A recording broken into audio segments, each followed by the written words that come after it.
Oh, baby. Oh, baby. Oh, baby, was that ever good? Finally, a Saturday night that finally makes sense for me and my cousin Chris on a live post-game show of the Curfew Boys podcast. How are you, buddy? How are you all doing, by the way? Doing great. Doing great, my friend. This is a type of post-game show where you and I finally needed and deserved, because I think the last time we've done one, which, by the way, apologies to all, it's that time of the year. Things just got hectic in our own personal lives. Sorry we haven't been around for post-game show in a little bit over a week, but we're here now and couldn't have picked a better game to come back and resume our duties as Montreal Canadiens fans. It's another live post-game show of the Curfew Boys podcast, live on YouTube and Twitter, also known as X. If you're joining in from either or, thank you so much. So glad that you're tuning in. Please like and subscribe or follow us. It's absolutely free. Share this with your fellow Habs fans, friends, near and far. All of our episodes are available on audio platforms as well, on Google Podcasts, Spotify, Apple Podcasts, any podcast platform. And you could follow the Curfew Boys on social media platforms, like we said, YouTube and Twitter, but we're also on Instagram and TikTok as well. Before we get things started, we're just going to give a quick shout out to our sponsors. We'll start off with my buddy Mike on Mike's Barbecue Rub and RDP. Honestly, he's got amazing products for barbecue, spices and seasoning, fish, meat, vegetables, chicken, anything. If it can be thrown on the grill, you need to try Mike's Barbecue Rub. He also uses his spices, to season his own kettle cooked chips, which are absolutely amazing. Obviously, a Canadian company that ships anywhere and everywhere in Canada. Give my boy Mike some love on Instagram and TikTok. You can visit his website, www.mikesbarbecuerub.com, for more info, especially tonight, folks. Don't forget to rub your meat. Also, Délices Lafrenière, some of the best pastries, cakes, cannolis, especially us Italians. We love to eat that. During the Christmas season, which is just around the corner, not even a week away. They also have Zeppelis, which are amazing during the San Giuseppe holiday in the month of March. 6 locations: Rosmere, Brossard, St. Julie, Montreal West, Point Claire, and our hometown, St. Leonard. Visit lesdeliceslafrenette.com for more information. They are simply delicious, simplement délicieux. And last but not least, our boy Sunil from the famous Habs Cave. I'm pretty sure he was at the game tonight and got to witness history, and we're going to get to that. Honestly, great content regarding Montreal Canadiens memorabilia. It's honestly it's a man's cave dream to have a cave like the Habs Cave, from top to bottom. If you guys haven't seen it, go check out his social media, Instagram and TikTok. He's not only has great content, but he's a great person, great human being, big member of the Montreal Canadiens community. So give our boy Sunil some love. Follow him on Instagram and TikTok at Habs Cave. Wow, man, am I ever happy. This Saturday night was perfect. I want to share a quick story with all of you. Even you, Chris. I didn't say this in the group chat because I kind of wanted to save this for tonight. But for most of you, you probably all know what I do for an actual living. I think we do have jobs outside of this podcast. For those of you that don't know, I serve my local fire department, and I was on duty earlier today. And, we get calls, we get medical emergencies that aren't the greatest things. But today, this particular 911 call I got actually is a very happy story, because we got to witness the birth of a baby that is coming into this world a couple of days before Christmas. Uh, First time in my life seeing that. It was quite something, but there's such a there was such a happy feeling amongst myself and my teammates. I'll say, uh, happy moment for the family. When you think it's craziness, it's like your adrenaline kicks in because, like, oh my god, there's a baby on the way.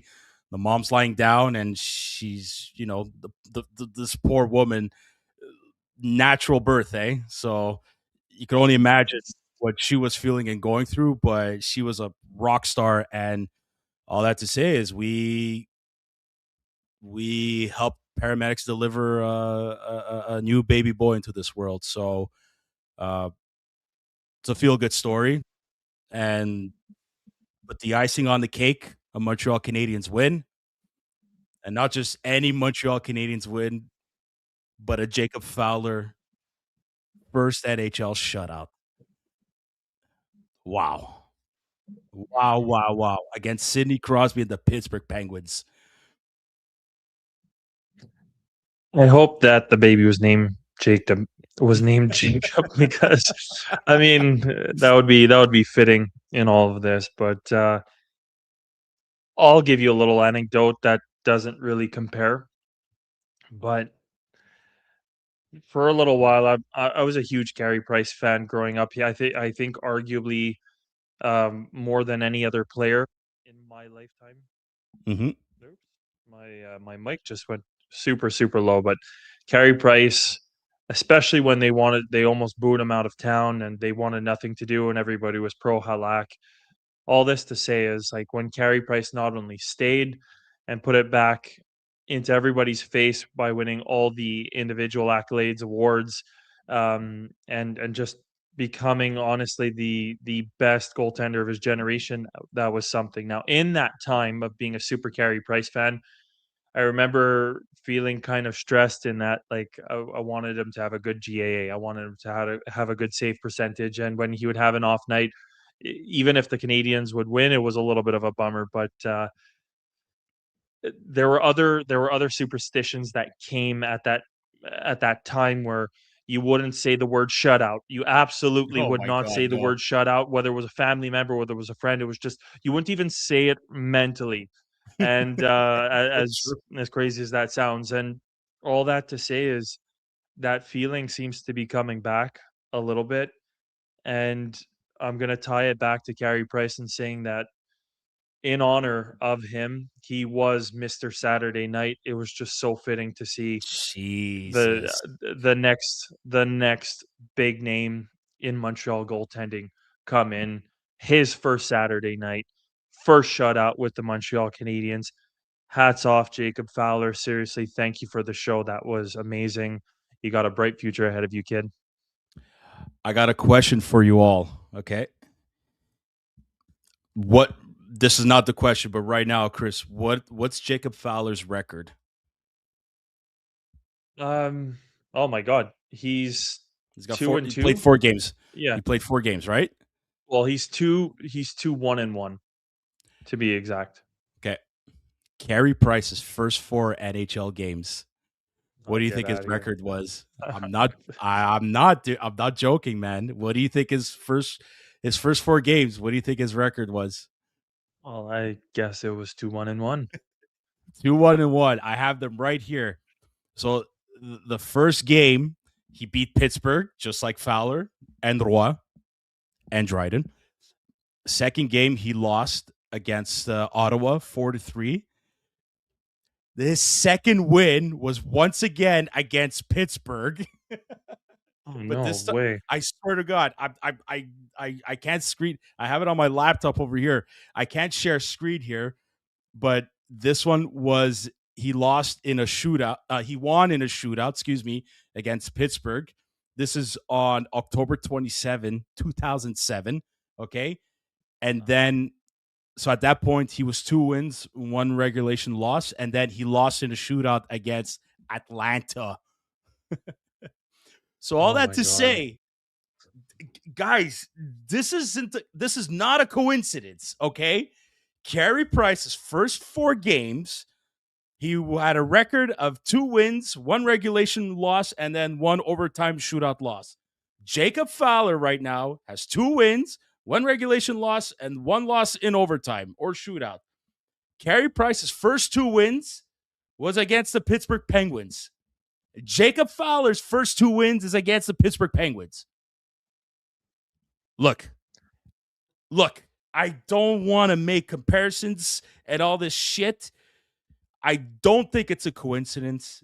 And I do think Jacob Fowler is the next one. 31 plus 1 is what? Huh. 32.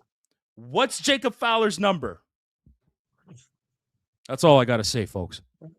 You're starting to sound like that obsessive Leafs fan who's trying to draw in these comparisons that, yeah, it makes sense, Oh, but is this a there's a little bit of a stretch. hockey Ho Illuminati on Hockey Instagram? Illuminati, that guy. He's a paisano, so I got to give him some love. But the Leafs lose against the Nashville Predators. All is right in the world. All is Oh like, my god! all Like you can't is make this shit up, man. in the You hockey world, can't that is, make but this is what a beautiful Saturday night this is. Let's get into the game, Chris, and then after we got to talk about the big news that hit us all last night before midnight, before the trade freeze for like the a slice of holidays. pizza slapped to the face kinda surprise. I'll take a pizza slap to the face any day, any day. If anybody's gonna slap me with anything, it's got to be a slice of pizza. Okay, so here we go. This game tonight, when the Canadians beat, was it Chicago this the past Edmonton? week? Or Edmonton? Well, Okay. no, I'm going with the Edmonton game. I thought that was one of their best games. I think tonight was their best game of the season, and maybe because it's a shutout, and maybe because it's a Jacob Fowler shutout. But I thought tonight the Montreal Canadiens, all 4 lines, all 3 defensive pairings, they played. I think this had to have been the best 60-minute hockey we've seen all season from start to finish. We thought the game against Edmonton was great. It really was. The only reason why I'm ranking this game as the best game is because of the shutout. The game against Edmonton, Dobish let in 1 goal, which is fine. He was outstanding that game. That could have been his best game of the season. But on the overall, this game, the Canadiens from top to bottom, no panic in their game, no panic in their system, no panic in the offensive zone. I mean, in the offensive zone, neutral zone, defensive zone, the Canadiens were like shit on Velcro to the Pittsburgh Penguins tonight. They gave them no room to think. They gave them no room to set up. They gave them absolutely nothing. And there was just confidence, like I said, on all 4 lines and on all 3 pairings, Chris. You know what? Usually we like to talk about individual names and everything like that. I think the one thing that stood out like a sore thumb, and in a good way, there were just such smart stick checks Mm-hmm. and Yep. pokes. Like, the amount of times that the Montreal Canadiens defensemen or PK killing forwards just tipped the opposing player's stick, tipped the puck out of the zone. There was just They were smart, they were vigilant, they were responsible, and I would say, Jacob Fowler, don't get me wrong, he made some outstanding saves, Yep. and Yep. he did his job. He did his job as a goaltender to make sure that you're saving the grand majority, but the team also played in a very responsible way. You Thousand said it percent. earlier in the group chat, Josh Anderson. I mean, Josh Mm-hmm. Anderson is not the type of guy. It's funny enough, Curfew Boys number 17, just It's so fitting for true. tonight. Josh Anderson had a hell of a game, and it's not because he had 2 goals. He just played the right way, and Mm-hmm. he could have scored more goals. He could have had a hat Yep. trick tonight. Oh yeah. Oh yeah. They just smart, responsible. Everybody did their job. If I may say, the guys just didn't. they didn't look lost out there. There's been a No, lot they of didn't. criticism about the system. They Hmm. actually look like they traded off properly, and they were just where they were supposed to be. That's my observation. Oh, 1,000%. Josh Anderson tonight playing the right way. That's exactly what he did. He was noticeable. He was skating. He was hitting. He was in the right at the right places at the right time. Defensively, I thought he was great too. Uh, I love what I'm seeing from Slavskovsky game after Oh my game. god.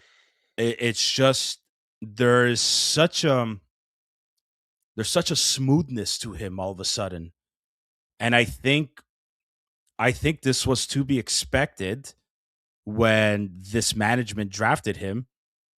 And I think it's also to be expected that like give the kid time and patience and let him grow into his body and become physically mature. This is the result we're getting. This is the result we're getting. And he's just scratching the surface at the age of 21, 22. I keep repeating this at the age of 23, 24, 25, 26, 27, when you're in peak top shape. There's like I love this kid. I love this kid even more now. This is the best version of Uri Slavkovsky, but I'm telling you, there's still more to come. There's It's going more. to be the same Yeah. thing with Ivan Demidov, and it's going to be the same thing with Lane Hudson, which we gotta have to talk about a little bit too. But Uri Slavkovsky, I love what I'm seeing. Oliver Kapanen does not look like a rookie, man. You took the words out of my mouth because Oliver Kapanen, the way he is so smart. He Mm-hmm. skates Yep. so well. He makes the right plays. He only stands to get better. This is his first season in the NHL. He's a rookie, and in that He's sense, he's just such a dynamic. Like honest to God, we're gonna talk about it after, but I don't think Phil Danault bumps Oliver Kapanen. Oliver Kapanen is locked in on that second line, in my opinion. That's again a conversation for later, but he is so damn good. He allows, I think, that both Demidov and Slavkovsky to play better. mm-hmm. Obviously, I still think that line is just scratching the surface because Oh yeah. Slavkovsky is getting more and more used to carrying the puck. Kapanen is getting better and better on the defensive side and the overall like 200-foot responsibility. Yep. And Demidov is, I'd say he's still working on that physicality slash receiving the puck Yeah. Yeah. and He looked following the play. If those are yeah, the he things I would say. Yeah, tonight looked like not that he had a bad game. I just felt like tonight was a bit physically challenging for him. Like I felt like he got pushed off the puck a couple of times, and it's okay. It's to be expected. He still has to grow in his body too, right? He's another one that's going to have to. But once he does, and once he's in prime shape, forget about it. You know what I mean? But I'm trying to double check if Kapanen still leads in goals. No, Beckett Seneca leads in goals. So I'm on the NHL app right now, but Oliver Kapanen's just one goal behind Beckett Seneca for the lead amongst goals for rookies. A bit of bad news. Renaud Lavoie tweeted about 9 minutes ago that Jake Evans will not make the trip. Oh, damn. That sucks. Does that, well, anyways, we'll get to that, but does that mean Mr. Phillip Danault gets back into the lineup maybe a little Uh, bit quicker, or is it still I'm wondering looking the more like same thing. Boston? I mean, look, Kent Hughes in his press conference today said most likely Boston, but I'm wondering now if there's pressing issues or that reason alone is enough for him to be like, "Hey, man, can you make the trip to Pittsburgh?" Um, I'm trying to see if there's any other call ups. I'm scrolling through Twitter as we speak. Man, what a hug Jakob Dobesh gave to Jacob Fowler at the end of that. There's Well, there's a it's bond just a sign on of this what's to team, come. man. Mm, Well, have you Safkovsky and Demidov are getting awfully friendly with one another, like I'm sure, for sure. buddy. they're looking like great buddies, like lifelong buddies over there, even though he lose. but I love that clip. no, in all honesty, yeah, the camaraderie, the good feelings seem to be coming back. I'm just, I'll be honest, I'm excited to talk. There are a few maybe other points to talk about in terms of the game tonight. So Mhm. Canadians went 1 for 1 on their power play. They are Yeah, absolutely looking like a dominant stellar, force more and stellar. more. Um, Face-offs, kind of crappy. I think it was basically Yeah, like a 60-40 split or a 61-39 split, give or take. yeah. And we got out hit. 39.1% on the faceoffs. Only Suzuki, Evans, and Owen Beck got 50% on the faceoff. Valeno 16.7, Kapanen 46.7. Owen Beck, by the way, oh my god, I was so happy he finally gets his first NHL goal. That was a great shot. So happy for the kid. Like he got like robbed like how many times now? At least 2-3 The times the since last disallowed week. offside goal, the knocking of the glove, but it went to Dobson. Yeah. I'm just Yeah. super happy. I'm super, super happy that he finally got his first NHL goal. I think also defensively, like, I wanna say defensively, the time, like, I did not dislike the Jack Engstrom pairing. Like, Yeah, I they were think they good got tonight. caught there were 2 things, or even 1 thing that stood out. I think they got stuck on the ice once or twice. But other than that, like, I really, really, really don't think that they look bad at all. No, And no, I'm just they opening up look pretty good. Matt Matheson was the highest used. He just played, 12 Yeah. seconds short of 27 Yeah. minutes. Yeah. Um, and in all honesty, like I said, I'm very, very happy. I think the ice time was well divided. The Yeah. defensive responsibility, well played and executed. The offense, they just capitalized on their chances, evidently, even with the power play. Special teams were fantastic all around because not only the power play, but the PK, they got a shorthanded goal. So, I mean, there was really nothing there. And then again, just to reiterate and remind ourselves, just in case we forgot, but Jacob Fowler getting his first both Jacobs and variation of Jacob, but all Yeah. that to say is Jacob Fowler getting his first shutout is just like it's a very special sentiment. I think Montreal knows on the whole what's coming, and it's the guys that are going to be here and going to be making the difference for the years to come are doing it night after night after night. Caulfield, Suzuki, Slavkovsky, they're playing great. The defense, Lane Hudson continues to be just Mhm. so incredibly amazing. You have veterans and Mike Matheson who are playing smart hockey, responsible hockey. You have the future of Dobson our too. goaltending, Dobson too is looking Dobson better and too. better. So it's just, and no points unfortunately for Demidov, but again, just Mhm. doing great work on the power play, getting used to it. Yeah. Kapanen again. We're talking about Kapanen now as like he's gonna force himself into Mhm. into this group of like important upcoming players. It's crazy. Oh, I'm curious to see because he has a 1 year after this season. He's got 1 year left on his entry level contract. I'm curious to see if they sign him to an extension. You know Mm. that Demidov is going to get signed before the new CBA kicks in. They want to sign him for 8 years rather than 7. I'm curious to see if they do the same thing for Oliver Kapanen.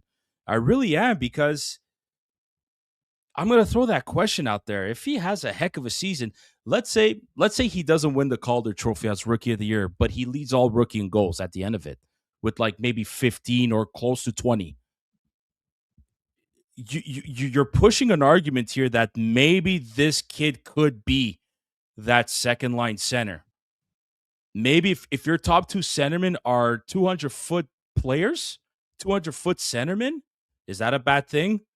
Ask the Boston Bruins. I don't think it was a bad thing that they had Bergeron and Krejci as their Mhm. two 200-foot centermen. I really don't. I completely It's agree. it's it's it's a question. You mentioned all kinds of players, Chris. Another one that wasn't on the score sheet, but I actually thought he was skating well and creating chances. I thought Zachary Bolduc had a good game. I thought he actually had a good game. again, nothing came about it on the score sheet, but I thought he was buzzing a little bit tonight with the first line.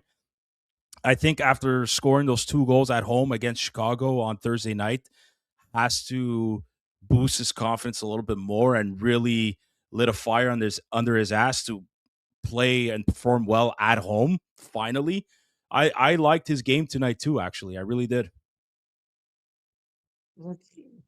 Don't stop at Bolduc. Alexandre Texier is clearly getting more comfortable with the team. I'm Mhm. gonna start calling him Demidov light. The way that he skates and the way that he maneuvers, he reminds me just a bit. I'm not saying he's Demidov. I'm just saying the way that he is maneuvering out there on the ice. He's a very smart player and a very offensively gifted player. He's great on the stick work and poke checking. I really, really, really like that. You know what? Rather than just across the board, every single one of the players, I don't think any player had a bad game. I think every player had at least a good game, if not a great game. I will share my only point of frustration. The Canadians are winning 3-0. There's Mhm. 5 minutes left, even 6 minutes left. The Pittsburgh Penguins pull their goaltender. It starts with Yeah. Cole Caulfield being on the ice for that. I have a problem with that, especially you want to drop it down to the 3-minute mark, perfectly fine. You want to protect Fowler's shutout. Okay, I can understand the logic, but I'm so tired. Like Alexander Ovechkin was one of the least responsible defensive players, but he was always on the freaking ice when there was an empty net. And I really, really, really would love to see Cole Caulfield out on the ice. I'd love to see Ivan Demidov having like had a couple minutes with an empty net. You never know. I don't like that the second that we're trying to wrap up a game and hold a lead, like I said, put a Fowler shutout aside.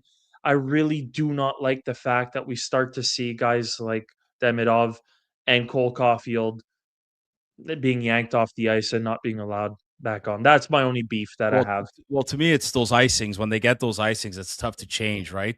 So, and if you don't win those defensive zone faceoffs, well, you're stuck on the ice. Which, at one point, the smart play that happened was, I think, at some points, a Penguins player was wanted to dump it in or wanted to make some cross ice pass into the corner deep in the zone, and Fowler came out of nowhere and snatched it and froze it just so they can get a change. But Yeah. that whole time, dude, I got so nervous. Like, I've never been so nervous for a goalie to get a shutout like that. I can't recall. I'm sure I've done it in the past, whether it's for Price or maybe even Jakub Dobish last season. But I was so nervous, dude. And you know what? I don't know if I had a feeling or something, but I love Sidney Crosby, player of our generation. I didn't want him to get any points tonight, especially seeing that, oh my God, Fowler might get a shutout.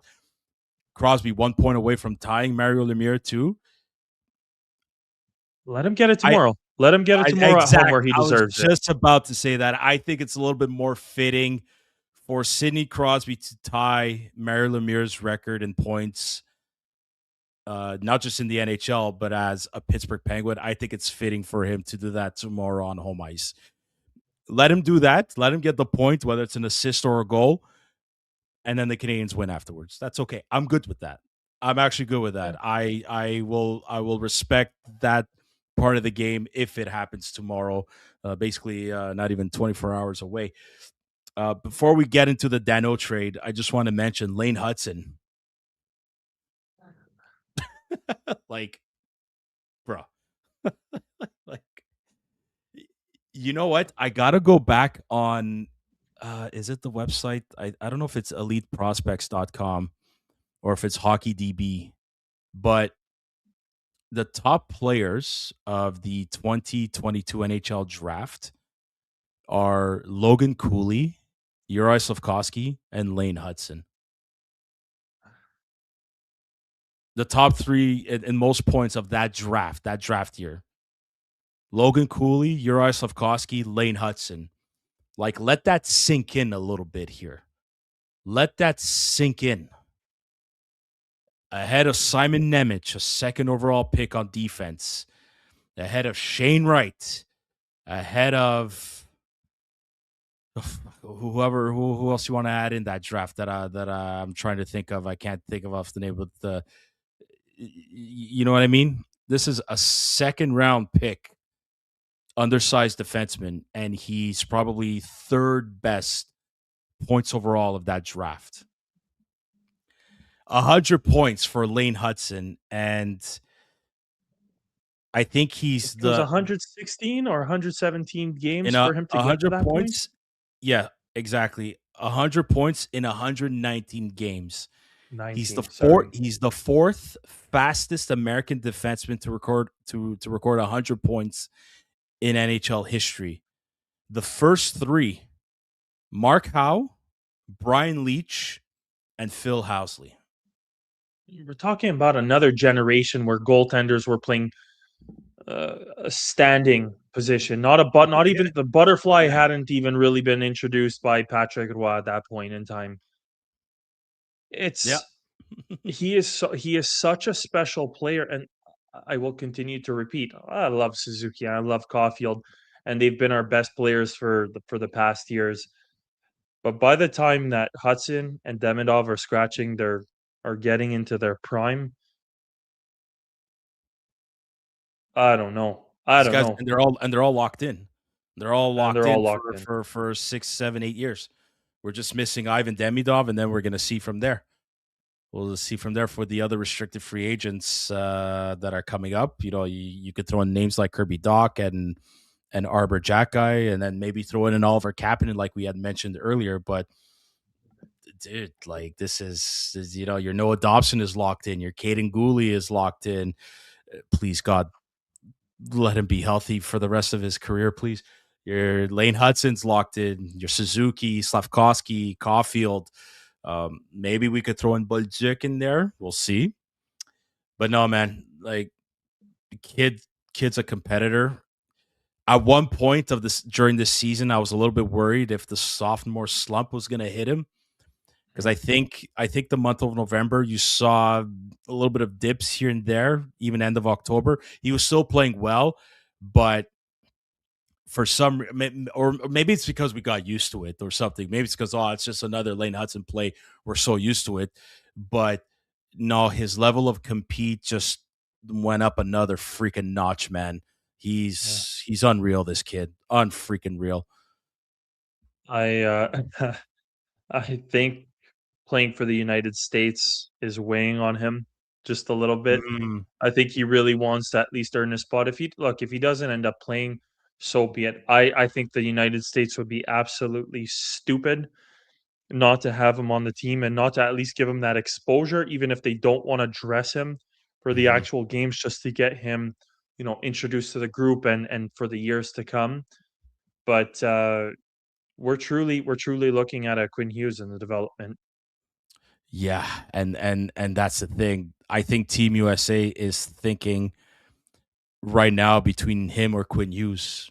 I don't think Bill Guerin wants those two same type of defensemen for Team USA.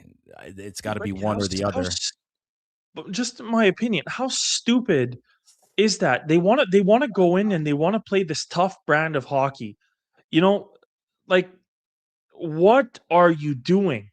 The United States actually has enough talent to be relevant and in the mix, if you will, for the championship.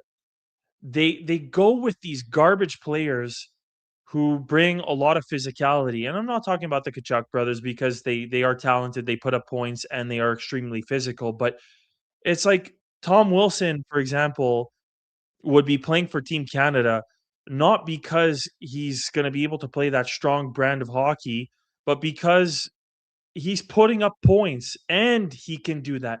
I don't understand how you have and I really don't wanna get ahead of myself, but Lane Hudson is crawling into the Norris Trophy discussions the more that Oh, we a advance. thousand He's percent. gonna be top 5. He's gonna be top 5 defenseman in the league, so you saying it, and it's not you, you're repeating publicly expressed way of thinking of Bill Guerin, he's got to be fucking stupid not to even be considering Lane Hudson. You go with the best.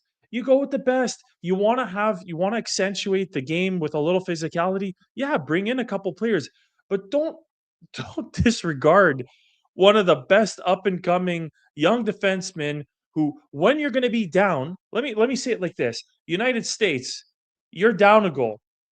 Quinn Hughes just played the last 2 minutes. He has to take a rest and go to the bench. Oh shit! I have Lane Hudson who could step in and do pretty much the same thing. I would play. Quinn Hughes more time, but he needs to get that break. What the hell are you thinking? He is the perfect. Yeah. Yeah. If you can have two Quinn Hughes, you have two Quinn Hughes. If you can have four of them on your back end, you have four at the same time. It's just nonsensical for the United States. You know what it is though. A lot of it too. It's there's a couple of American players that this is their last chance, and I think they're giving those guys that opportunity.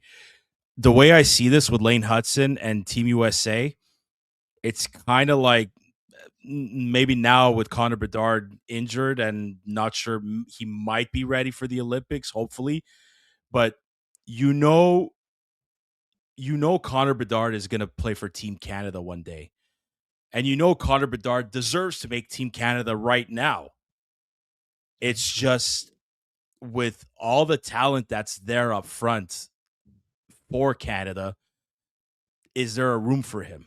Is there room for him? He's going to be there one day. Is this year the year for him to make the team when there's a couple more veterans like a Brad Marchand and even Sidney Crosby? It's their last chance at gold at the Olympics before they might call it a career when the next Olympics come around. That's the way I see it. I think Lane Hudson will play for Team USA one day at the Olympics. This year, if they're trying to bring in a Ryan McDonough, give him a chance to That'd win be a to win joke.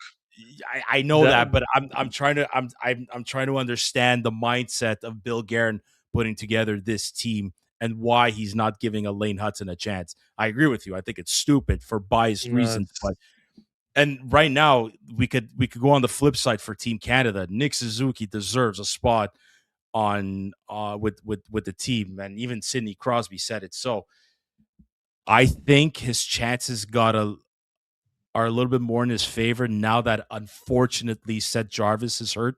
yeah. I don't think he's going to be healthy enough for the Olympics. I saw the highlight. I saw the video of Seth Jarvis crashing in the post. Should have been a tripping call, but it's unfortunate. But that's the name of the game. That's how shit like that happens, unfortunately. And I just think more and more Suzuki is deserving his spot.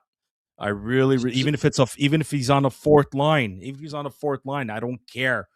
He deserves it, man. He's so defensively responsible. A 200-foot game, man. I He's really think also now, unfortunately, like I'm gonna just finish this off, Chris. I'm gonna say this one last time. I just think, unfortunately, because of that injury now, I think Suzuki's chances are a little bit more in his favor. S I would say it is unfortunate that Seth Jarvis got injured, Yeah, by crashing into the post, which, like you said, wasn't even a tripping call. Insane to say, yeah, the yeah, least. But Nick Suzuki, and they said it, I think, on Hockey Night in Canada, he can play offensively extremely well, defensively extremely well. He can play any single one of the positions on the power play. He can play on the penalty kill. He can go off on the wing if he needs to. He's mhm, pretty much the guy that you can toss anywhere like a Swiss Army knife. yeah, And I don't see how you can't take a guy like that versus like a Travis Konechny, who's just like mhm, an aggressive forward. You bring Tom Wilson, you're getting more points, yeah, arguably more yeah. vicious, and you completely substitute the need for that type of a player. Anyways, all that to say is Team Canada's got a very good problem with their lineup, and I think it's time to address the fact that the Montreal Canadiens are going to have one heck of a good problem with their lineup, especially when Newhook, when Kirby Dach come back on the offensive side. And now officially welcome back, Mr. Phillip Danault. I don't know how Cantus keeps getting away with this. The Jesse Pinkman, Well, exactly. He can't keep getting away with this. the Jesse Pinkman, the Leafs fan. Like I don't know how he keeps doing it. And we created a meme online today. What's the name of that stupid pawn Oh, shop? Pawn Stars, I think it Pawn is. Stars. Is it?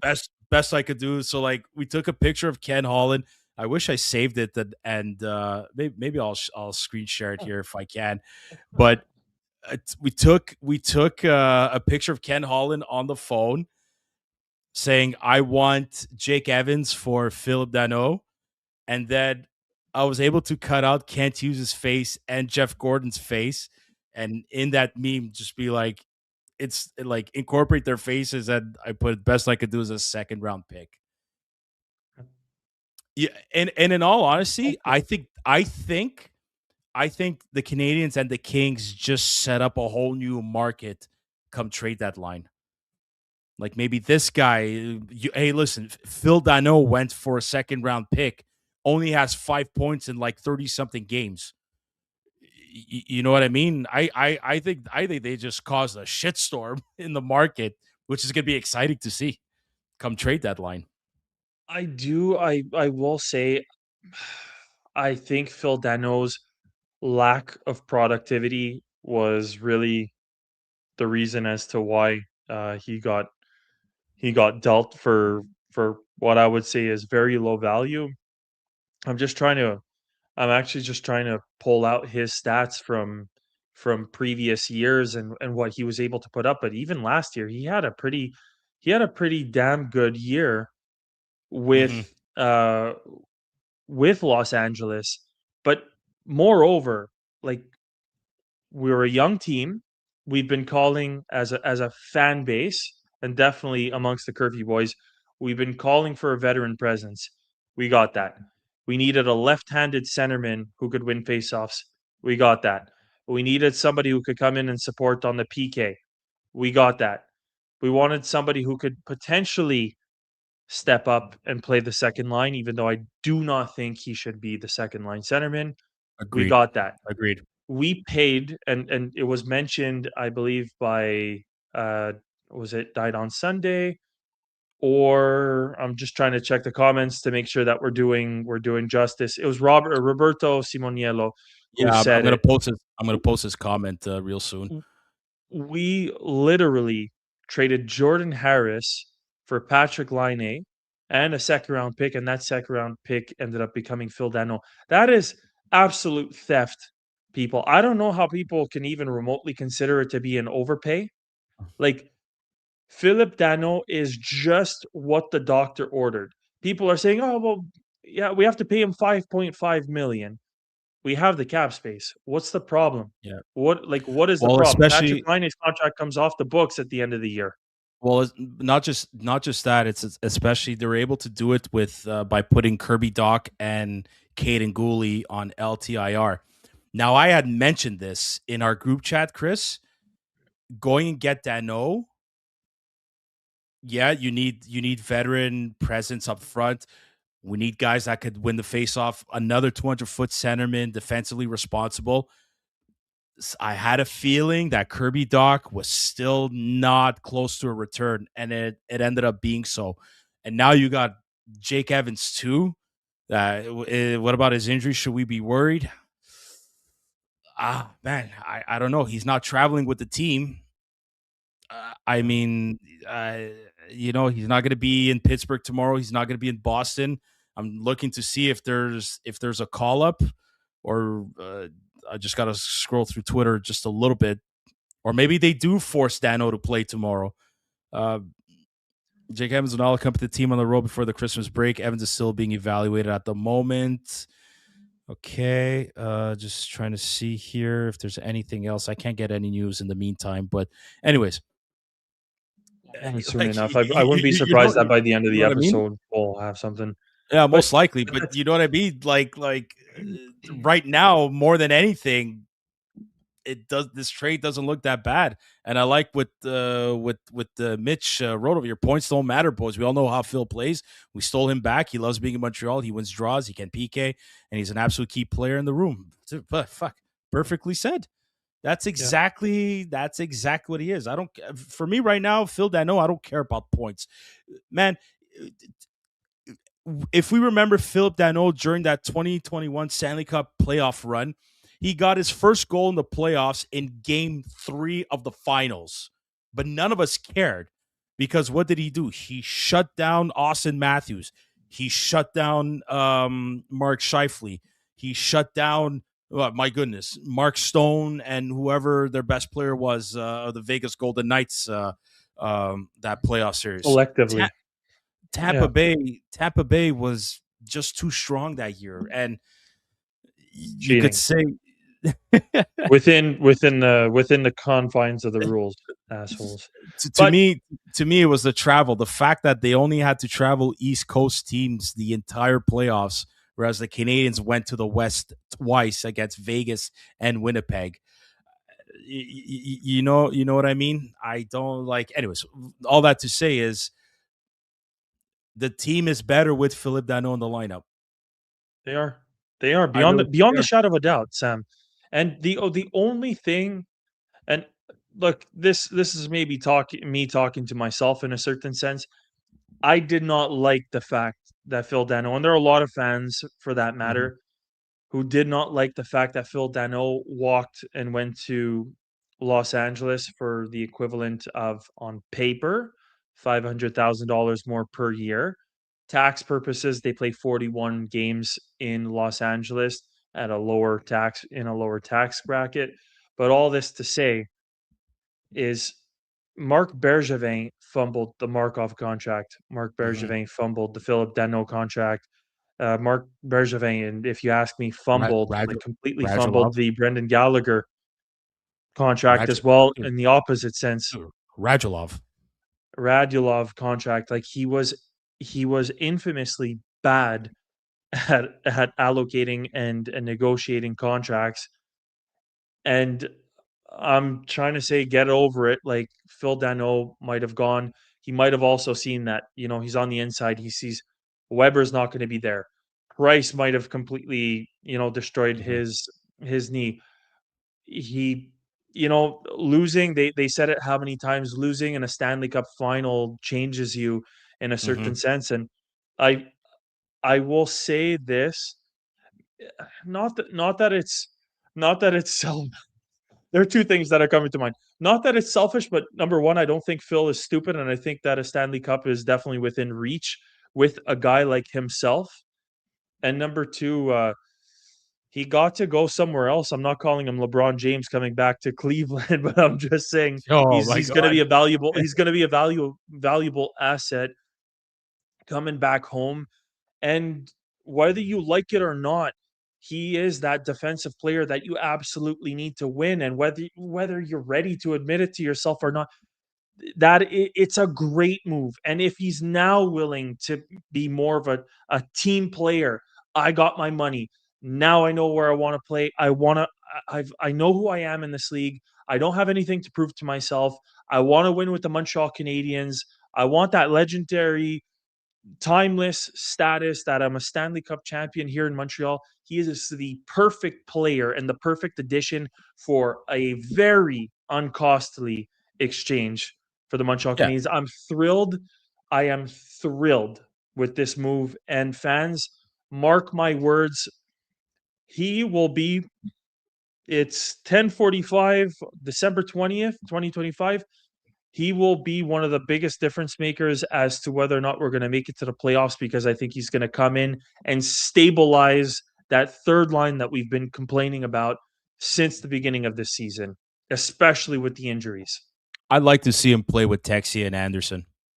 Uh, I'm not even And debating you. Yes. and I think him and Anderson on the penalty kill are going to play together. I really really hope so.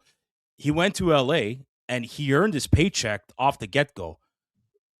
27 goals the first year in LA, then it dropped to 18 and then it dropped to 17. But still, 51 points, 54 points, 47, 43. It's just this year that it's not working out anymore. But he kind of earned the money that he got in LA. And I think you bring up a good point. I think he saw that the direction with the team with Weber gone, Price gone, that maybe it was time for a different change. Maybe him and Bergevin didn't work out well together. Who knows what the truth is? But no, you said everything perfectly well, man. I don't see any negatives to taking that contract, especially with the cap going up the way it is. Even next year, it's this contract, the Gallagher contract, even the Josh Anderson contract's gonna be peanuts. We'll see what happens with Patrick Laine. We'll see what happens with Kirby Doc. There's a couple of guys that might get off the books and makes that contract look like absolute peanuts for real. So, no, I honestly really, really like this trade. Uh, Again, for me, it's not about the points. I know a comment was made to it. It really isn't about the points. But as long as he does the job, like winning the faceoffs in the defensive zone, killing penalties, and hey, man, if he's able to get a goal or two because of good forechecking in the ozone and being at the right place at the right time, maybe he's gonna be passing the puck a little bit more, not a little bit more. Maybe he's gonna be making more plays than anything. But yeah, can't use he is a magician. He's 1,000% a magician. I found the meme over here. Let's see if I could Let's see if I could bring it up. Hold on a second here. Um, While you do that, yeah, go for it. Mr. Lane Calder Hudson posted a couple comments. He said, "How do you feel about re-signing Anderson?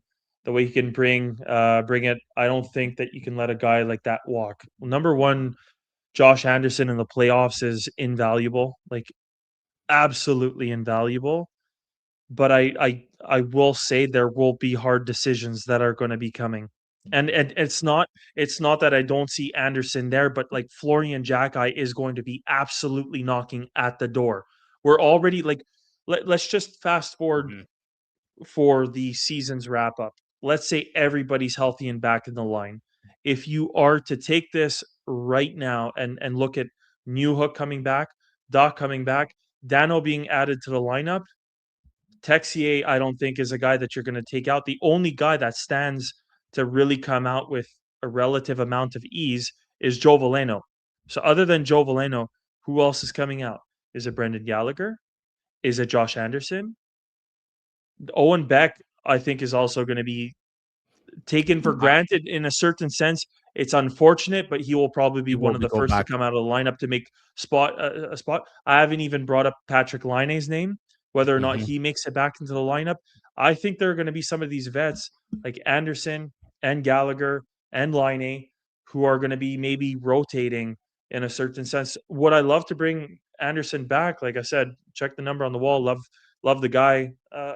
Everything that goes with him, unless he signs something that's super team friendly and can be, all right with sitting out and playing when he could get into the lineup, I have no problem bringing a guy like Josh Anderson back.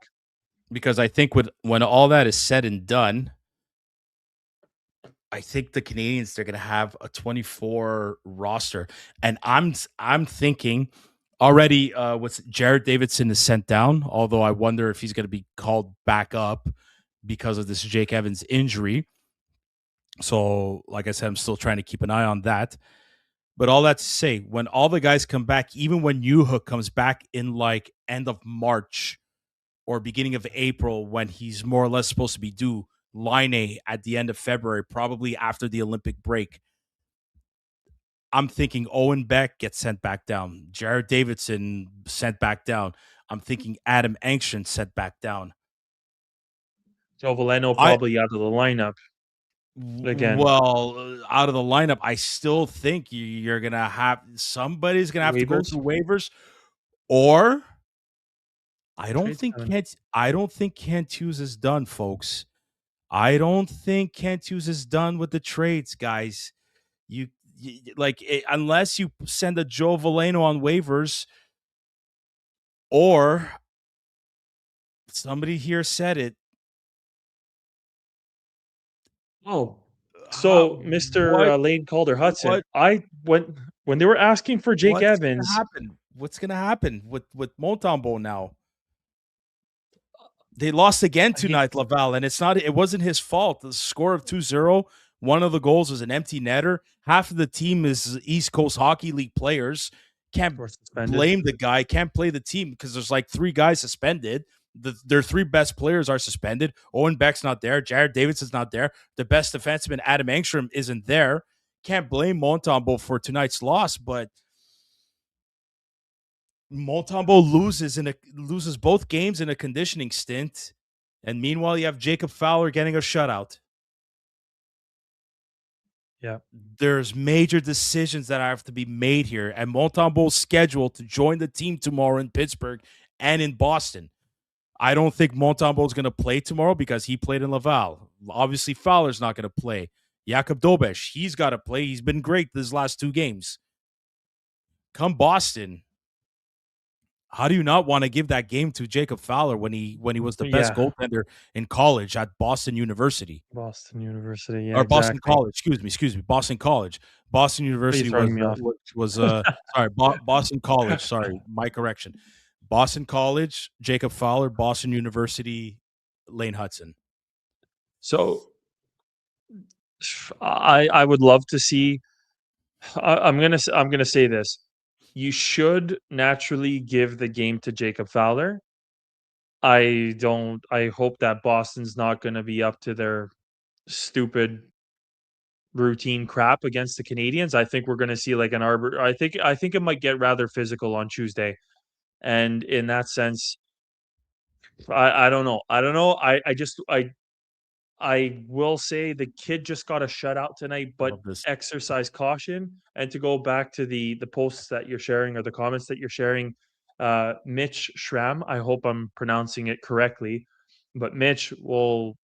I'll definitely say, yeah, absolutely. Sam Montembeault is not getting waived. He is absolutely not getting waived, but I think Edmonton picked up the wrong goalie in Tristan Jarry. I think that was an absolutely Here we horrendous go. trade. I Here know we they go. wanted to Here get we rid of go. Stuart Skinner. This is the comment of the evening. Well, Monty Mitch for is Crosby, making 1-for-1. Oh my god. That's Mitch, if you were awesome. able to swing that, you should have Kent Hughes' job right there. With But a no, statue, with a golden statue in front. in all seriousness, like Monty, I think Monty's name is going to start coming up.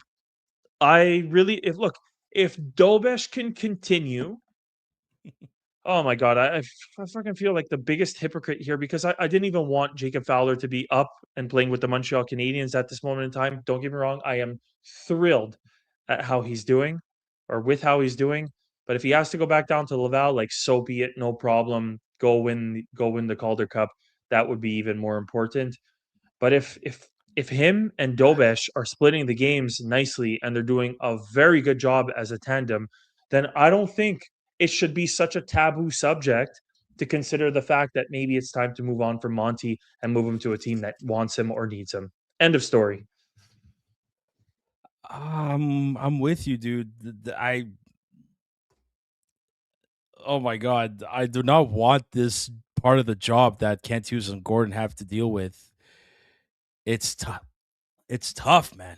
This is tough, but to go back to this whole 24 roster and that a trade's gonna have to be made, I also had Jacob Fowler going back to Laval. I really, really did.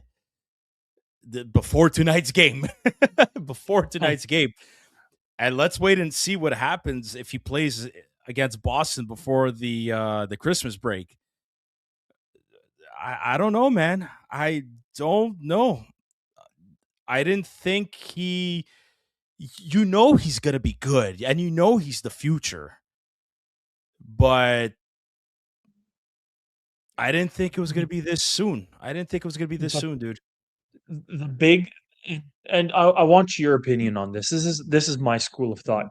Yeah. If Jakub Dobesh can hold the fort and play 55 to 60% of the games and you get to slowly but surely introduce Jacob Fowler into the NHL until maybe it's a 50-50 split, and then maybe role reversal where he's got 65% of the games, but that happens over the course of a season and a half.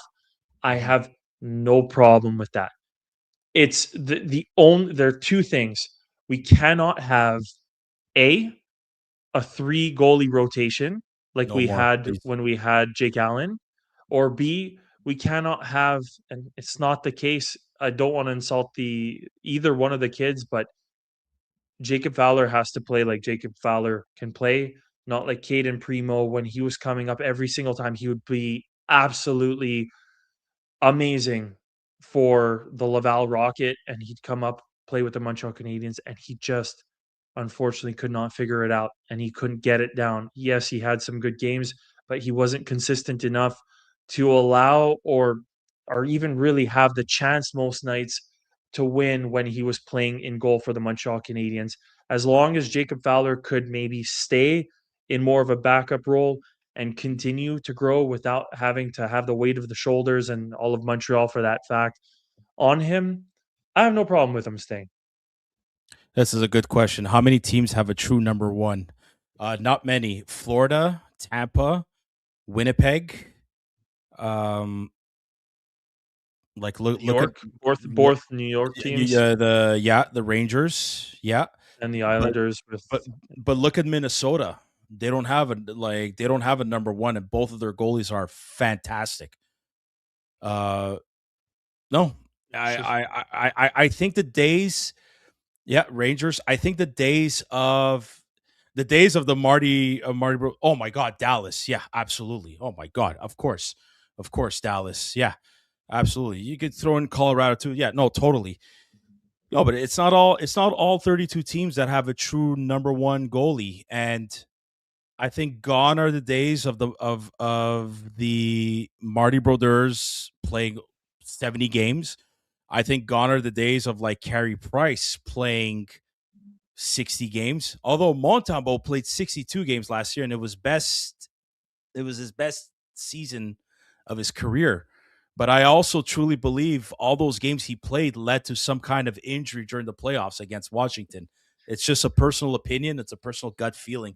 I don't think it's a fact or something. I'm just going with my opinion. Here is the meme, by the way. Okay, at the bottom it's supposed to say the best I can do is give a second round pick, but I freaking I freaking love it. I have to say I'm pretty proud of us like creating this meme. And I love Jeff Gordon's face just looking at him like like the mobster sidekick, like what are you gonna do about it? Like type of deal. So oh my god. But no, look, I think in conclusion, seeing the Canadians and Kent Hughes making a move like this shows that they're still serious about contending for a playoff spot this year. That they really, really are. It's been rare throughout this entire rebuild that they go and trade for a veteran around this time of the year. I guess you could say they kind of started doing that with Alexandre Carrier last year, which was more or less around this year. Still young, but still a veteran on defense because it just wasn't working out for Justin Barron. It just wasn't. The defense, they had to do something with all these young kids up there. And I think realizing that, you know, getting Phillip Danault was never part of the plan, especially with all these injuries. But then this is where you see, damn, not having a Christian Dvorak kind of hurts the team, and they were lucky.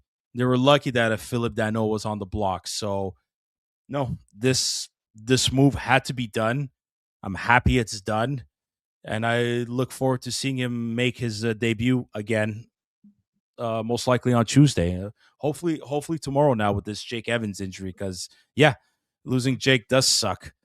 Um, I hope tomorrow, and I'll say this much, just in case we don't have the opportunity to have a post game show. I think you fans deserve a post game show, and like I'd love to do a post game show. I don't know about yourself and the rest of the boys if we're all um, available, but if we can I'm tomorrow there. night, we'll be back tomorrow night. But I got against nothing else to Boston, do. Oh, we Well, have to bring it to them. I'll be there for Boston too. I mean, I could be there tomorrow night. I could be there Tuesday night. There you go. So fuck it. We'll do it live. We'll do it We'll do it live. live. Maybe not live, but I'll look. We got to bring it to Boston. I think it's got to be a statement game. They came into the Bell Center and they beat us the last time. I want to go in there and I want to beat the shit out of them. I want to lock the play down. I want to play a smart defensive game like we did this game. I want the guys to be being up and running. And like I said, I'm excited. I'm really, really, really excited with this move because again, it's just going to allow more guys to fall into their respective positions and do what we've been saying, role players. And we just got another key role player who, again, Jake Evans has been one of the best penalty killers in the Yeah. game over the past years. But Phil Danault, I think it's safe to say he's been better. Just a few stats for folks before we go for sure. But since Phil Danault was with the Los Angeles Kings, his first year, and this goes back to 2021, 2022, he had 27 goals, total of 51 points. He was plus 14. Hmm. In 2022, 2023, he had 18 goals for a total of 54, his most with the LA Kings and career high. He finished -8 that year. And then the past 2 years, this year not counting, he played 78 games, 17 goals, 30 assists, 47 points plus 12. And last year, he only had 8 goals, but 35, 43 total points plus 20. I don't care what anybody thinks. Even Yeah. even this year, That's crazy. he has 5 points and he's still plus 3. So he is still managing to get pluses, like in the plus minus category. He is still on the plus side, even though the puck is not going on the net, into the net necessarily, um, from a pass or a goal off his own respective stick. So I think that's very indicative. I think we need more players like that. And, God knows he could come in and help coach the younger kids taking faceoffs, being defensively responsible. There are ripple effects that go beyond the simple player himself being present. And again, Look, just a guy who knows the Montreal market and has a chance in a certain sense at redemption. yeah. God knows again how far that will go for him Look at respectively. his face-off percentage is nothing under 50. Look, he might only have 5 points, but one of those points is shorthanded. So that's There you go. that's somewhat encouraging. And it's crazy to think in his second year with the Kings, he had 20 power play points. That's crazy. I don't know. He's I just an think I assistant captain too there. I think for a guy to get traded there, or not traded, but go sign there and eventually become an assistant captain, I also think that's a telltale sign. well, I can't you I don't know said it? what the hell, Can't you like, said the it? this oh, go ahead. I don't. Sorry, Chris. He said I don't think him not having points this year is a representation of how he's actually playing. Who did we give him up for the first time in Dale Chicago? D Was it Dale Dale Weiss and Thomas Fleischman. Eichmann? Yeah, for him, and I think it was the Alexander Romanov pick. I believe so. I believe so. Yeah. I remember, Mr. Margarine Fleischman who got traded, but my god. My god. All that to say is, yeah, on the spot, we're not bad. We have some pages ripped out of the hockey encyclopedias up here, but we're pretty good. We've been following this team relatively closely to be able to All remember. right. Um, look, Well, before you make your point, Chris, we're almost going to call it, but we'll take a couple of more questions. Really, really appreciate everybody being active in the comments here. This yeah, is great. So it's great fun. things happen when the Habs win. So throw in your questions before we call it a night, folks. And yeah, Chris, go ahead. Well, I saw the comment from, Ronology. He says he probably got an upset, tummy from all the pizza. I would just stand to say that the restaurants are better here in Montreal. There are proper Italians here making Hey proper boys, pizza. hey boys, how's So Korean yeah, Joey doing? He's doing great. He's in he's love. doing He's great. in love, so he's doing great. He's getting some of that. He's doing great. Yeah, thanks for asking. I love that's a great question. How is Korean Joy? Is it Oh, officially man. is has he lost the Statsman title for Korean Joy? No, he's never gonna lose the Statsman title. The Statsman title is going to be there forever. Mitch. Okay, we'll call you Mitch. If we don't see Monty again, are we really upset? Like this is the first time we have a solid options for a replacement. Um, I mean, are we going to be upset? I wonder if certain members of the media are going to be upset, and that's okay.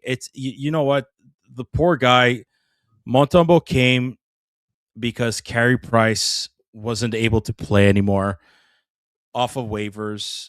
He had to work his butt off to make a bit of a name for himself in this market, in this city, with Jake Allen, and then with the three goalie rotation. When he was at his best, he was picked for Team Canada for a reason. Won gold at the World Championship. Yeah, he was picked at the Four Nations, but was the third goalie. Didn't play, but still got picked. You know what? Who knows what the heck is going on? But at some point, you had to ask the question: were these going to be the peak years of Sam Montembeau? Were these going to be his best years before he reaches 30? He's 29. You know, you just knew when the Canadiens drafted Fowler, you knew he was going to be the guy. Just the way they debated for him, just the way, you look at that, you look at Jacob Fowler's interview, and then you listen to the scouts fighting for him, the scout Billy really fighting for him. You knew they drafted him, so he's going to be that future guy.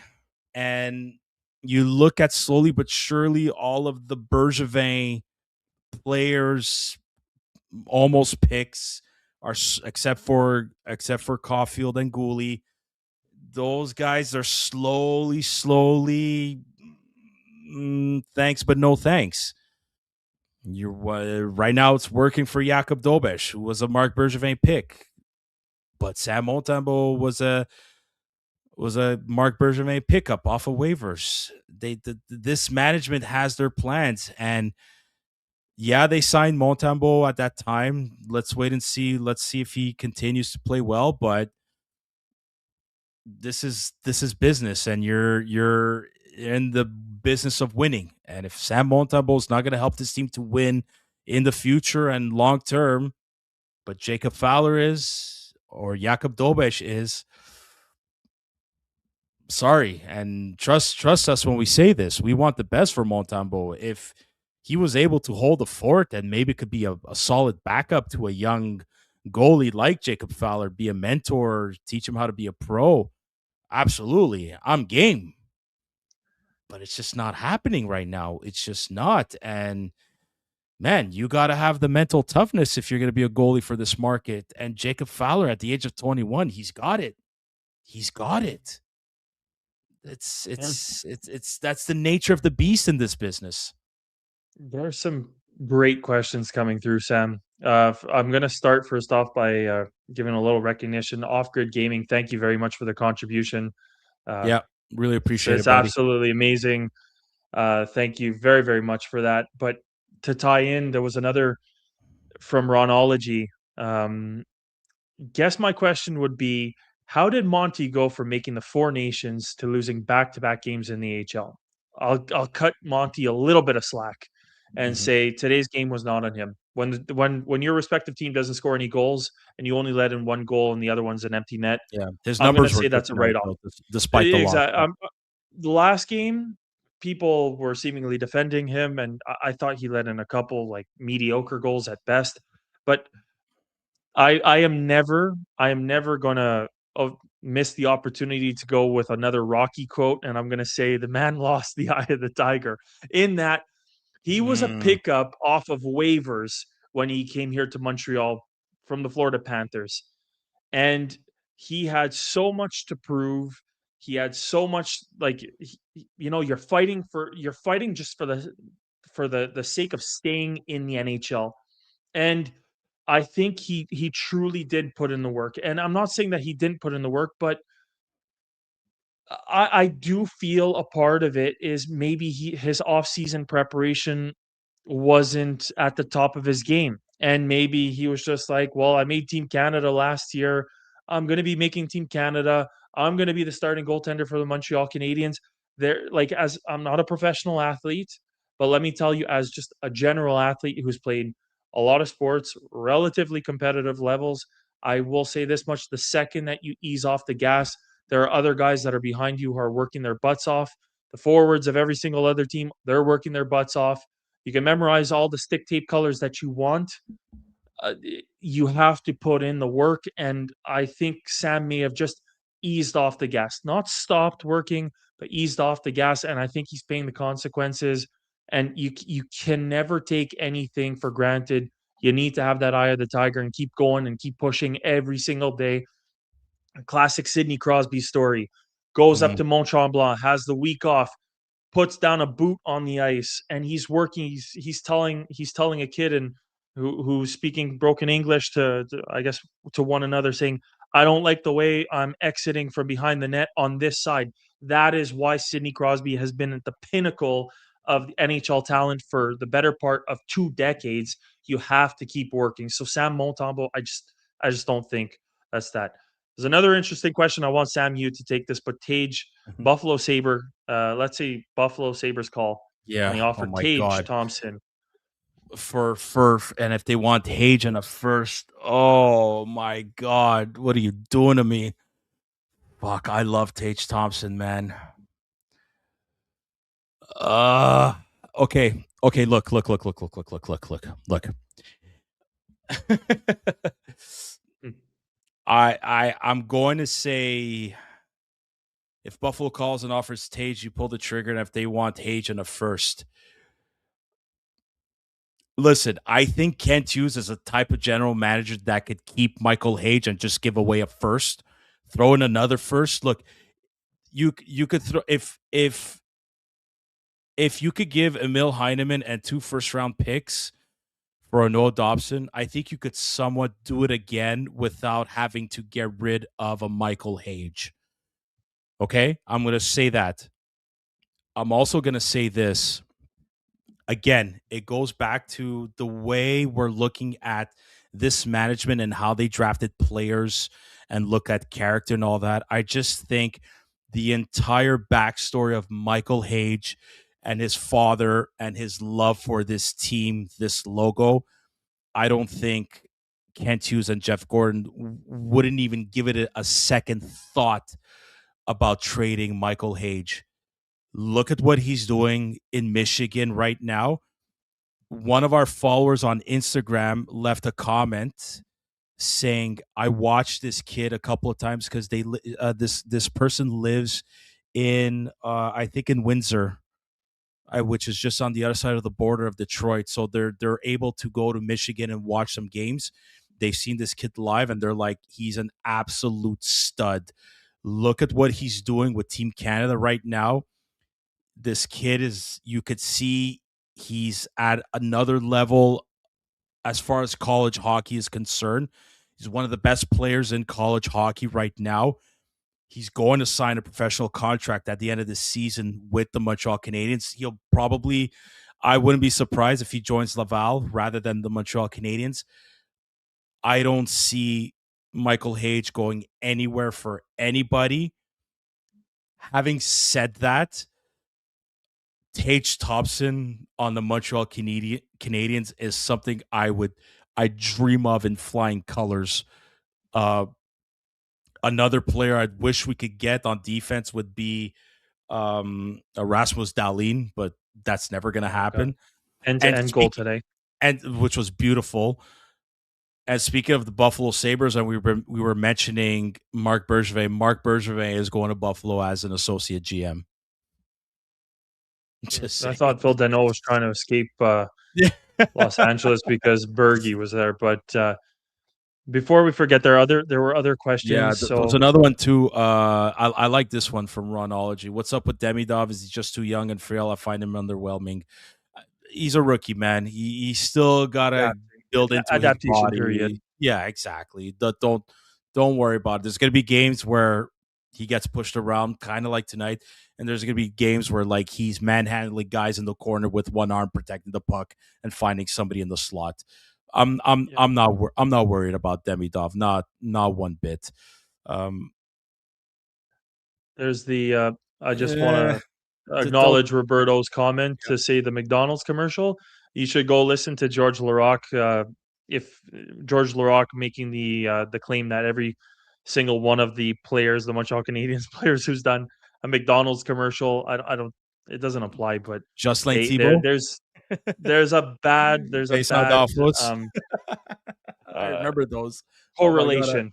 There's a very bad correlation between players who have done McDonald's commercials and, been Montreal Canadiens. It usually doesn't work out for them.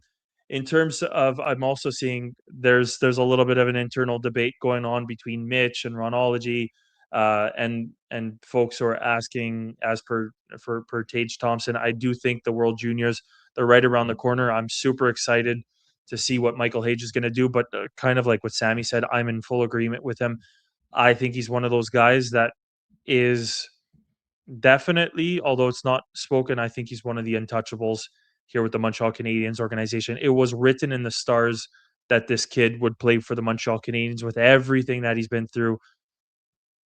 I understand that you have an established NHL player. I just do not think that it was meant to be. It's a gut feel. It's truly a gut feel, and I I think think that Kent Mc Burger was a McGallagher hit. Burger was a hit. I Yeah, well, love it. I love it. there are certain I mean, look, Caulfield did some McDonald's commercials, and there was a great Yeah, point that was true. made also Yeah, too by it's Maxime true. Lapierre.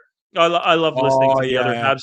La He Poche he Bleue. Yeah, basically they said, said it. Yeah, yeah. I saw if that. you're gonna if you're gonna go and take the time to make a commercial, and whether it be for McDonald's, whether it be for Tim Hortons, look at Sidney Crosby's every single year with Nathan McKinnon doing something freaking hilarious for Tim Hortons. Yeah, The attention is going to be there if you're not going to perform. You can do whatever commercial you want.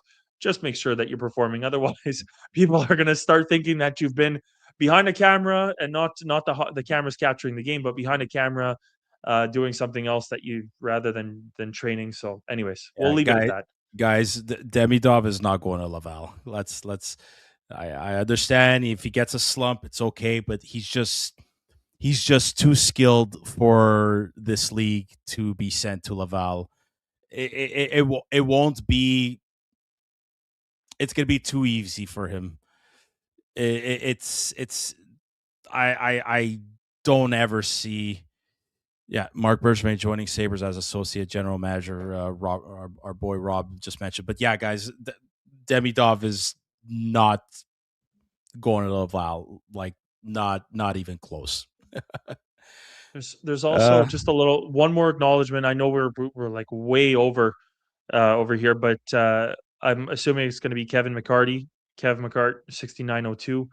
Uh, the fan support, and this is something that I actually wanted to address. The fan support, I think it's Stargud chez nous, as they say. It's somebody who's from here. But I will say the Montreal Canadiens, listen to this. You have Zachary Bolduc. You have Phillip Danault now. You have Joe Veleno, even though he might not stick. You have Alexandre Texier, who's French from France, but nevertheless French speaking. You continue on, you have Alexandre Carrier. You have Mike Matheson. Those are all Quebecers. And then mm-hmm. you have Monty. This is the most amount of French speaking and Quebec based players that I can remember on the team for a very long time. Yeah, I, it's I been a know while. that people I know that people want to protect, and we're the guys from here tend to know what it's like to be a Montreal Canadian. And I do think that sometimes we have some rose colored glasses. You know we don't want to see the bad in these guys because we want to see them thrive and win it over here. But yeah, I think people have to start being a little bit more realistic. Are you truly performing or not? And Monty's not performing, but that would be that. And it's just Yeah, you also mentioned it for Joshua Ottawa. Maybe Kevin, I say this is a joke, but maybe you don't like the Quebec-based players. I'm kidding, but Joshua Ottawa is another guy who's just he was given all the opportunities in the world to make this yeah, team right out of training camp, and Oliver Kapanen and even Owen Beck completely overshadowed the guy. And then he got yeah, called up more 1,000%. recently too, and he like he drops the ball. So we We want guys who are going to help us win at the end of the day. Yep. On Instagram, we had 2 comments. Our boy Ryan McInnes _ said absolutely electric, and then our my friend Nick Holmes said Fowler clearly has the Penguins number, but should we play Fowler again tomorrow? I don't think it's gonna happen. I think we're gonna see Jakub Dobeš tomorrow against Pittsburgh in Pittsburgh. That's all I got, folks. Chris, I don't know about you, but this was fun. Yeah, almost an hour and a half. It's been. I don't think we've ever done this in a very, very, very long time. I love the names of the prospects: Hage, Papanikis, Sorowski, Jacky, Konushkov, Rambacker, Protz, Mooney, Thorpe. It's so many prospects, so little room on the big club. Yeah, but all of those guys. Let's go over. I just want to keep that comment up, but Papanikis, Zorowski, Hage, Jacky, Koniushkov, Reinbacher, Protz, maybe not Mooney, Thorpe, and Pickford. All of those guys, monsters in terms of size. No longer, the days are coming, and that's why the question came up earlier. Does Josh Anderson have a spot on this team? For the moment, yes, and I'm happy that he's here, especially tonight. But there are guys who are going to be knocking at the door, who are going to play a similar role, and who are going to be a lot less costly. Yeah. So in that sense, we got to prep for what's coming. And I just wanted to say one last thing before we're going to address the holiday wishes. Guys, the questions were amazing tonight. Like the interaction, I think, Sam, I don't know about you, but I think this was one of the best comment sections. Obviously, it helps when the Montreal Canadiens win, but and you get a Jacob Fowler shout out. Yeah, these guys have been absolutely great. Thank you so much for the engagement, the participation, the questions. This makes the episode that much more fun. This is why we like to do live post-game shows. Yeah, and hopefully we're back tomorrow when the Canadiens face the Pittsburgh Penguins again in Pittsburgh. We'll see if Phillip Danault joins the team. We'll see if Jacob Fowler gets a start, although I highly doubt it. We'll see if Sidney Crosby ties Mario Lemieux for most points in Penguins history. Yeah, guys, a big thank you to you all on YouTube. This was an absolute blast interacting with you all. Please, once again, like and subscribe. Share this page with your fellow Habs fans, friends near and far. We want to keep growing this Montreal Canadiens community. All of our episodes available, audio formats on Spotify, Google Podcasts, Apple Podcasts. Please give us a 5-star rating, an honest rating and review. It's the only way we could feel the love. Follow the Curfew Boys on other social media platforms, Instagram, TikTok, Twitter, also known as X. And a big thank you to our sponsors, Les Délices Lafrenière, Mike's Barbecue Rub, and Habs Cave. Wow, what a night. Montreal Canadiens, 4-0 over the Penguins. First NHL shutout for Jacob Fowler. First NHL goal for Owen Beck. Chris, really appreciate your time, buddy. Appreciate you all. Go Habs, go. Let's get that W tomorrow in Pittsburgh. I hope to see you guys back here. Chris, you as well. Until then, bye now. Bye now.